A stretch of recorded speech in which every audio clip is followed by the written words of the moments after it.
मैं बता दूं ये हस्ती जितनी तारीफ की जाए कम है। शहजादे पीरे तरीकत रहबरे राहे शरीयत आबरूए सुन्नियत दीन की जान हम सब की पहचान खलीफे हुजूर शहजादे शमसुल उलमा और शहजादे सूफी मिल्लत तशरीफ रखते हैं। इनके कदम के जर्रात को अपने सर का ताज बनाते हुए अब मैं शेर को दोबारा पढ़ रहा हूँ। पढ़े कोई तकलीफ नहीं होगी? होगी क्या करना, समझ रहे हैं? जैसे उन्हीं लोगों के बारे में ये शेर है जिनके बारे में बहुत पहले नादान मानीपुरी ने एक शेर पढ़ा था।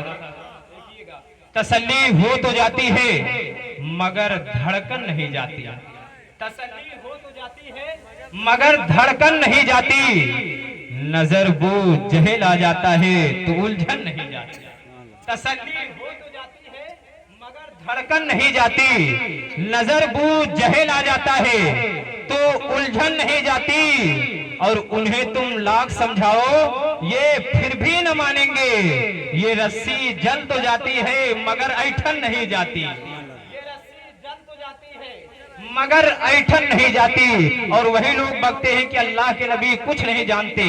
मैं बता दूं कि अल्लाह के नबी उसके ना जानने को भी जानते हैं। इशारे का जबान है। जैसे मौलाए कायनात से किसी ने पूछा हुजूर मैं नमाज पढ़ता हूँ मुझे सुकून नहीं मिलता है, तो मौला अली फरमाते हैं अगर नमाज पढ़ने से सुकून नहीं मिलता है तो सुकून से नमाज पढ़ा, सुकून से नमाज पढ़ा कर। अब वो शेर सुन ले कि अल्लाह के रसूल को जो मानता नहीं, बोलेंगे कोई तकलीफ है? आप वही हाल कर रहे हैं जैसे बीवी ने शौहर से पूछा था मोहब्बत करते हो? शौहर ने कहा बहुत ज्यादा। तो बीवी ने कहा अगर मैं मर गई? तो शौहर ने कहा मैं पागल हो जाऊंगा।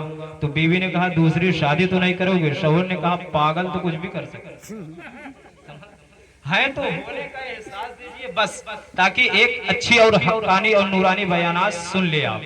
होने का एहसास दीजिए। शायर कहता है कि अल्लाह के रसूल को जो मानता नहीं वो शख्स बेवकूफ है कुछ जानता।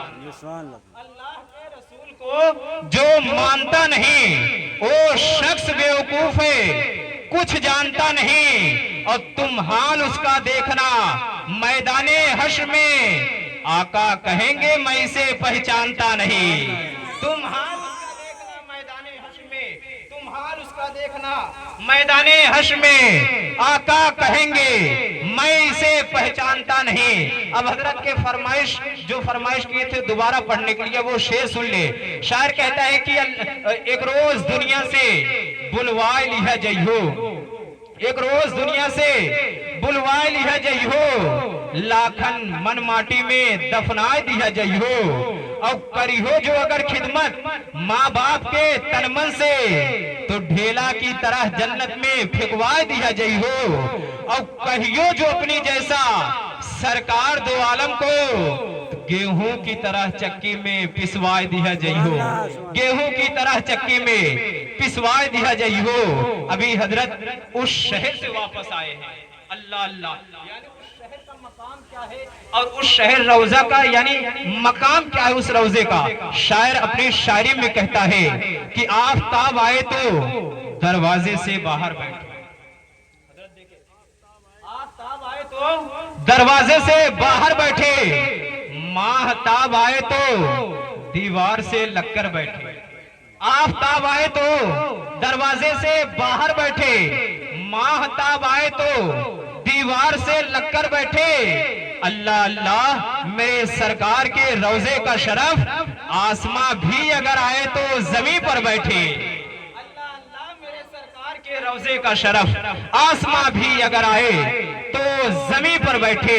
अब मैं बिला ताखिर गुजारिश करता हूँ खतीब अहले सुन्नत मुकर्रिर शोला बयान पीरे तरीकत रहबरे राहे शरीयत आबरूए सुन्नियत सुन्नियत की जान दीन की पहचान खलीफे हुजूर शहजादे शमसुल उलमा शहजादे हुजूर सूफी मिल्लत हजरत अल्लाह मौलाना एहतशाम आलम कादरी की बारगाह में बड़े ही अदब एहतराम के साथ मैं गुजारिश कर रहा हूँ। आइए हजरत का इस्तकबाल नारों से कर ले। नारे तकबीर। जितने हाथ उठेंगे कभी लगवा नहीं मारेगा, मेरा दावा है। नारे तकबीर, नारे रिसालत, उलमाए अहले सुन्नत, मसलके आला हजरत फैज फैजाने आला हजरत सरकार की आमद, दिलदार की आमद, मक्के की आमद, मदरी की आमद, नारे तकबीर, नारे रिसालत। बस 4 मिसरे हजरत आपके हवाले। शायर कहता है कैसे नवाजना है तरीके को देख ले, कैसे नवाजना है कारी इश्तियाक साहब, कैसे नवाजना है तरीके को देख ले, तू भी किसी फकीर के कासे को देख ले, तू भी किसी फकीर के कासे को देख ले, और तू चाहता है चार सूरज जमीन पर देखो तो शहजादे सूफिए मिल्लत को देख ले, तो शहजादे सूफिए मिल्लत को देख ले। और इन्हीं के बारे में शायर कहता है चार सूरज सितारे जैसे, हजरत के कदमों के उतारे जैसे, मियां बादशाहों से जरा कह दे कोई, अबे झाड़ू देते हैं तुम्हारे जैसे। हजरात, बड़ी खुशी की बात है कि हमारे और आपके दरमियान हजरत आए हुए हैं, और हम और आप समझ लीजिए इनके चेहरे की